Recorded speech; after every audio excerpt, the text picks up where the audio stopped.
ভেতরে লুকিয়ে থাকা ক্ষোভ আর হিংসার বিনাশ ঘটিয়ে ছড়িয়ে পড়ুক শান্তি। রাগ আর হানাহানির অবসানে শুভ চিন্তার বার্তা দিচ্ছে দক্ষিণ কলকাতার মুদিয়ালি ক্লাব।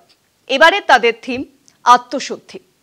৯১ বছরে পদার্পণ করল মুদিয়ালি ক্লাবের পুজো।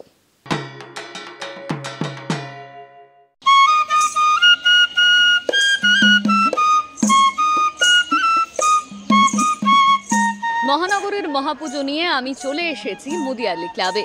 মুদিয়ালি ক্লাব প্রত্যেক বছর আমাদের সামনে নতুন নতুন কিছু তুলে ধরেন। দুর্গা উৎসব মানেই মুদিয়ালি ক্লাব দক্ষিণ কলকাতার অন্যতম একটি ক্লাব মুদিয়ালি ক্লাব। এবারেও তারা কি থিম রেখেছে আমরা জেনে নেব। আর তার সঙ্গে এই যে আলোকসজ্জা, পুরো মণ্ডপ যদি আমি ঘুরে দেখি এক অসাধারণ অনুভূতি। এবারে মুদিয়ালির থিম রাখা হয়েছে আত্মশুদ্ধি। কেন বলুন তো আত্মশুদ্ধি? চলুন জেনে নিই।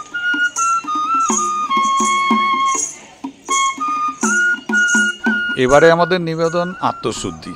আজকে সারা দেশে পৃথিবীতে নানা রকম পাপ, প্রলোভন, অন্যায়, অবিচার, সেখান থেকে এই আমাদের মনুষ্য জাতি তার থেকে যে উত্তোলন, সেখান থেকে যে বেরিয়ে আসা, সেই আত্মশুদ্ধিটাই আমাদের এবছর মূল নিবেদন।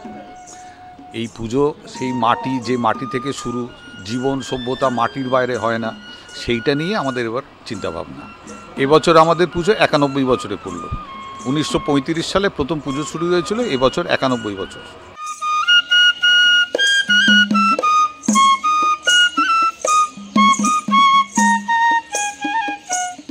মা আসলেই যেন সব ভালো হয়ে যায়, শুভ চিন্তা আমাদের প্রত্যেকের মধ্যে জাগ্রত হয়।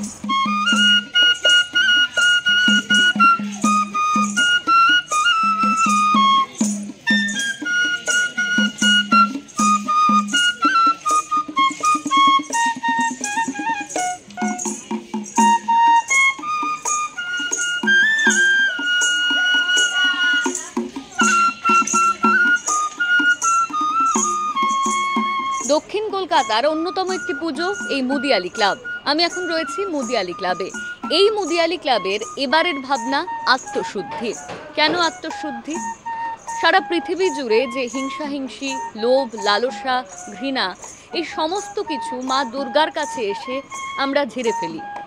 এই শুভ চিন্তাকে মাথায় রেখেই শিল্পীর এবারের ভাবনা আত্মশুদ্ধি। লোভ, লালসা সমস্ত কিছু ঝেড়ে ফেলে মায়ের কাছে আসি আমরা শুভ চিন্তা ভাবনা নিয়ে। মা আসলে যেন সব ঠিক হয়ে যায়, আগমনী সুরে আস্তে আস্তে সব ভালো হয়ে যায়।